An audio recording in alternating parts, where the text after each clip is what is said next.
नमस्कार, मैं हूँ आपकी मित्र MS आडर और आज मैं लेकर आई हूँ आपके लिए चैप्टर 20। सौम्या ने कहा मेरा कुर्ता साइड से फट गया था इसीलिए मैंने ये पिन्स लगाई हैं। हिमांग ने कहा मगर ये काफ़ी रिस्की है, अगर ये पिन्स आपको चुभ गई तो आपको काफ़ी परेशानी हो सकती है। आप टेंशन मत लो, मैं ठीक हूँ, सौम्या ने धीरे से कहा। ये दोनों काफ़ी तेज़ी से पुराने मंदिर की ओर बढ़ने लगे। हिमांग ने अपनी पुरानी बातचीत को जारी रखा और उसने पलट कर सवाल किया, कौन कहता है कि आपको लोगों से मिलने पर उनसे बात करनी होगी, आप बस उनकी बात सुनो ना। सौम्या ने कहा अगर हम बात नहीं करते तो लोग हमें घमंडी और असभ्य कहते हैं, है ना। सिर हिलाने का मतलब है कि आप उनकी कुछ बातों से अग्री करते हो, कुछ बातों से डिसअग्री करते हो। जो लोग ये समझते हैं कि आप उनसे असहमत हो वे आपको निशाना बनाते हैं, टारगेट बनाते हैं। इससे षड्यंत्रों का जन्म होता है और लास्टली नेगेटिविटी। मेरा रिसर्च का काम और ये जो ना सामाजिक कामों को ना बहुत इफेक्ट करता है, मुझे वो नहीं चाहिए। इसीलिए लोगों से ना मिलना ही सबसे अच्छा है। आपका विचार बेकार है क्योंकि ये बिल्कुल वैसे ही है जैसे कि पानी में जाओ और भीगो मत। हिमांग ने कहा आप सच में बहुत अजीब हो यार। सौम्या ने कहा क्यों? क्योंकि मैं उन 2-3% महिलाओं में से हूँ जो बेहद कम बात करती हैं, इसीलिए आपने मुझे अजीब करार दे दिया। और अगर मैं कहूँ कि आप जो कि एक बहुत ज़्यादा सामाजिक इंसान हो, सोशल हो, है ना, आप जैसे लोगों का स्वभाव जो है ना उसमें बहुत दोगलापन होता है, तो ये सुनकर आपको कैसा लगेगा? हिमांग ने हंसते हुए कहा सौम्या आप क्यों एक सड़क छाप लड़की की तरह बात कर रहे हो? मुझसे झगड़ा कर रही हो यार आप। सौम्या ने कहा आप बिना मतलब कि दिल चुभाने वाली बातें क्यों करते रहते हो। वे दोनों मंदिर तक पहुंच गए। मेजर हिमांग अब हमें ध्यान लगाकर देवी से प्रार्थना करनी चाहिए, सौम्या ने धीरे से कहा। हिमांग शांत था। सौम्या ने कहा अब आप मेरे अच्छे दोस्त बन चुके हो, आप प्लीज़ इससे ज़्यादा किसी और बात की उम्मीद मत रखना। हिमांग ने आश्चर्य से सौम्या की ओर देखा और पूछा क्या हम दोनों एक दूसरे को तुम कहकर बात कर सकते हैं? सौम्या ने कहा हाँ, लेकिन आपको मेरे कहने का मतलब है तुम उदास चेहरे के साथ बहुत अजीब लग रहे हो, प्लीज़ मुस्कुराओ।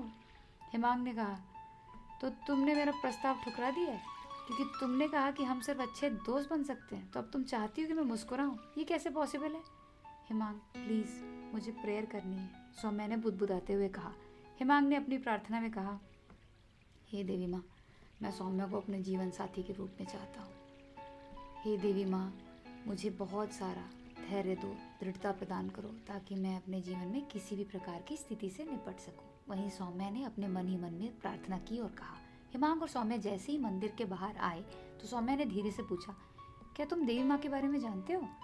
हिमांग ने धीरे से कहा हाँ, इनके बारे में बहुत सारी कथाएं प्रचलित हैं। ये सारी कथाएं मैं तुम्हें कभी और सुनाऊंगा, इसी बहाने तुमसे फिर से मिलने का मौका मिलेगा। सौम्या ने कहा इसका मतलब है आज का ये पूरा कार्यक्रम खत्म हुआ? जब प्रार्थना में मांगी हुई मुराद पूरी ना हो तो आपको कैसा लगता है? हिमांग ने पूछा। सौम्या ने इस बात का कोई जवाब नहीं दिया। वे दोनों मंदिर के परिसर में पहुंच गए। अब हमें वापस चलना चाहिए, सौम्या ने कहा। हिमांग ने तुरंत कहा इतनी जल्दी? अभी तो अक्षय वृक्ष के दर्शन करना बाकी है। तभी उसने अपनी जेब से 2 लाल कपड़ों के टुकड़े निकाले। सौम्या ने उसे देखते ही पूछा ये किस लिए? हिमांग ने कहा ये सामान मेरे दोस्त ने दिया है, उसने कहा था कि इस वृक्ष पर बांधने से हमारी सारी मनोकामना पूरी होती है। इस बात से डॉक्टर सौम्या ने मुस्कुराते हुए हिमांग को देखा और कहा मुझे यकीन नहीं हो रहा कि आप जैसा समझदार फौजी इस तरह की बातों पर विश्वास करता है। हिमांग ने एक गहरी सांस ली और कहा मुझ जैसा समझदार फौजी ही इन सब बातों पर विश्वास करता है डॉक्टर सौम्या, क्योंकि हम हर वक्त ज़िंदगी और मौत के बीच में झूलते हैं, जैसे कि आपके सारे मरीज ऑपरेशन थिएटर में ज़िंदगी और मौत के बीच में झूलते हैं। जब आप सर्जरी करती हो तो एक मरते हुए आदमी को बचाती हो। उस मुश्किल घड़ी में कोई तो ऐसी शक्ति है जो हमारी मदद करती है, लेकिन मैं इन सब बातों पर ज़्यादा विश्वास करता हूँ, बहुत ज़्यादा विश्वास करता हूँ। तो अब बिना किसी शक के हमें वहाँ चलना चाहिए। वो देखो मंदिर के उस कोने में इतना बड़ा विशाल वृक्ष है। सौम्या ने जैसे ही उस विशाल पेड़ को देखा उसका मुंह खुला का खुला रह गया। अरे ये तो बहुत सुंदर पेड़ है और ऊपर से इस पर ये अनगिनत लाल रंग के कपड़े बंधे हुए हैं, कितने सुंदर लग रहे हैं। तभी एक लाल रंग का कपड़ा सौम्या के कंधे पर आ गिरा। सौम्या जो कपड़ा तुम्हें मिला है ये बहुत शुभ संकेत है। मतलब मेरे दोस्तों ने मुझे बताया था कि मुझे इस पुराने मंदिर में ज़रूर जाना चाहिए, और साथ ही साथ उन्होंने ये भी बताया था कि ये जो बहुत बड़ा विशाल अक्षय वृक्ष का पेड़ है इसके ऊपर सदियों से लोग अपनी मनोकामना पूरी करने के लिए लाल कपड़ा बांधते आए हैं। आज हम दोनों ने भी इस पर कपड़ा बांधा है, मगर देखो तुम कितनी लकी हो, एक कपड़ा अपने आप खुलकर तुम्हारे ऊपर आ गिरा। ये बहुत ही ज़्यादा शुभ संकेत है।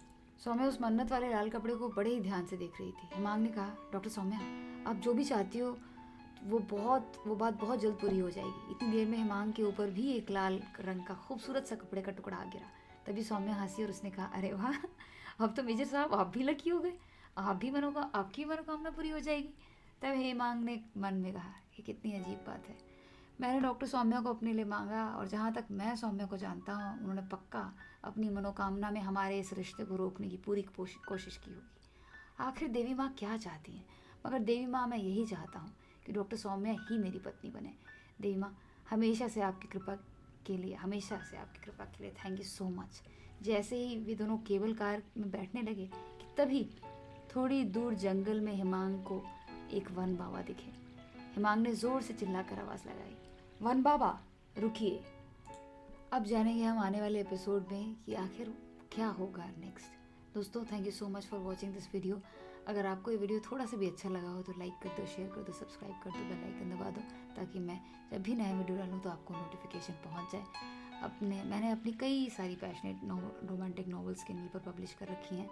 उन सब का लिंक आपको मैंने डिस्क्रिप्शन में आप लोगों के लिए डाल रखा है। वहाँ से आप मेरी कई सारी रोमांटिक नॉवल को खरीद कर पढ़ सकते हैं और इससे आप कई नए पैशनेट लव स्टोरीज़ का लुत्फ़ उठा पाएंगे। आपके ढेर सारे प्यार और सराहना के लिए फिर से थैंक यू वेरी मच। हमेशा मुस्कुराते रहिए। Have a blissful life.